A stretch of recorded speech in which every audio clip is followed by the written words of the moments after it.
Bismillahirrahmanirrahim. Assalamualaikum warahmatullahi wabarakatuh. Perkenalkan, nama saya Yudi Herdianto. Di sini saya akan mencoba mempresentasikan terkait hasil review saya tentang bagaimana panduan untuk pemetaan jaringan sosial. Nah, sebelumnya di sini saya akan menjelaskan terlebih dahulu apa itu pemetaan sosial masyarakat dan mengapa harus menambah pemetaan sosial untuk sebuah konkret proyek seperti itu. Di sini pemetaan sosial itu sendiri adalah suatu metode visual yang menunjukkan lokasi relatif suatu komunitas atau kelompok yang dilakukan untuk mengenali dan mendalami kondisi sosial komunitas tersebut. Artinya bahwa pemetaan sosial ini adalah teknik untuk membuat gambar kondisi sosial ekonomi masyarakat. Selain itu, pemetaan sosial pun harus melibatkan komunitas agar dapat berjalan dengan lancar. Karena keberhasilan pendekatan divisi jaringan sosial itu tergantung pada individu dan kelompok yang terhubung secara sosial dan dihormati. Dalam hal ini, Tekponan Chicago sendiri mengembangkan serangkaian pembelajaran partisipatif dan latihan tindakan. Secara kolektif itu dinamai alat pemetaan jaringan sosial komunitas. Dalam hal ini, alat ini berfungsi untuk menunjukkan dengan tepat orang dan kelompok yang paling berpengaruh secara sosial di setiap komunitas yang berpartisipasi. Dalam konteks ini, Tekponan Chicago mengembangkan serangkaian latihan pembelajaran partisipatif yang mana memfasilitasi diskusi dengan masyarakat untuk belajar tentang kelompok dan pemimpin formal dan pemimpin informal di sebuah desa, dan untuk mendapatkan sebuah pemahaman umum tentang bagaimana sih suatu kelompok terorganisir secara sosial seperti itu. Alat ini pun membantu orang luar untuk memahami kelompok dan individu mana sih yang paling berpengaruh dan dihormati secara sosial. Dalam hal ini, mereka yang mempengaruhi jaring sosial dan penyebaran gagasan serta sikap seperti itu. Kemudian, bagaimana sih cara melakukan latihan pemetaan sosial masyarakat? Sebelumnya, di sini saya akan menjelaskan terlebih dahulu bagaimana gambaran umum prosesnya.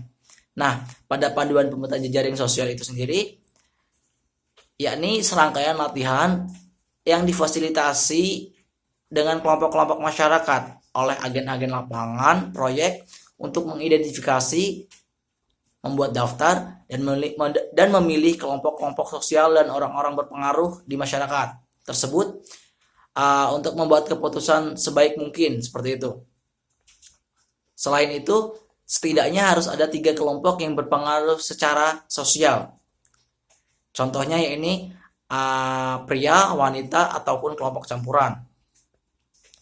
Serta 5 hingga 10 orang yang secara sosial berpengaruh di desa tersebut untuk terlibat dalam kegiatan proyek. Dalam hal ini, untuk melakukan latihan pemetaan sosial ada 3 tahapan. Yang pertama yaitu terkait pengantar kepada masyarakat, di mana pengantar kepada masyarakat ini memiliki tujuan untuk memperoleh izin dari pemerintah desa dan administrasi setempat untuk memulai sebuah diskusi seperti itu. Kemudian yang kedua yaitu terkait belajar tentang kelompok influental. Dalam hal ini belajar terkait mengidentifikasi, mendeskripsikan, dan menganalisa kelompok desa tersebut.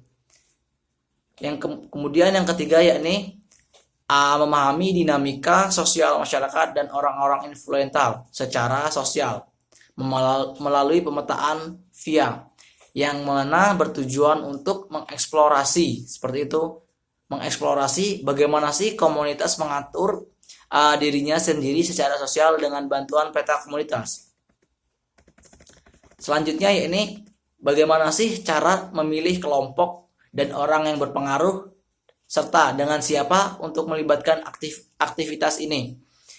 Nah, pada tinjauan umum ini, setelah diskusi dengan anggota masyarakat selesai, tim proyek perlu melakukan pertemuan untuk mengidentifikasi kelompok dan orang mana sih yang akan mereka dekati nantinya untuk memulai kegiatan Tekmonan Jika Go ini.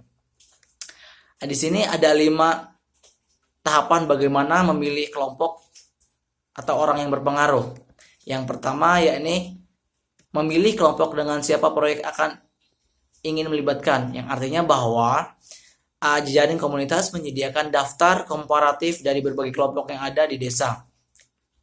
Kemudian yang kedua yaitu memenuhi pemimpin kelompok dan anggota kelompok untuk melihat keterlibatan mereka dalam aktivitas dan untuk mengidentifikasi katalisis kelompok yang harus dilatihan atau mendapatkan pelatihan untuk menggunakan bahan dialog reflektif. Kemudian yang ketiga yaitu mengidentifikasi dan memilih orang-orang berpengaruh untuk melibatkan aktivitas seperti halnya kelompok. Dalam hal ini proses seleksi diperlukan untuk mengidentifikasi setidaknya 5 orang berpengaruh yang akan kita libatkan dalam proyek Tekmonan Jika Go ini. Kemudian yang keempat yaitu bertemu dengan orang-orang yang berpengaruh tersebut. Dalam hal ini kita membicarakan bagaimana proyek kita akan dilaksanakan seperti itu. Dan yang keempat yaitu mengarahkan pilihan kita dengan staf proyek dan dengan masyarakat. Baiklah, inilah hasil dari presentasi terkait panduan untuk pemetaan jaringan sosial. Saya pribadi mohon maaf bila ada kata-kata yang salah. Saya ucapkan terima kasih. Saya akhiri, wabillahi taufiq wal hidayah. Wassalamualaikum warahmatullahi wabarakatuh.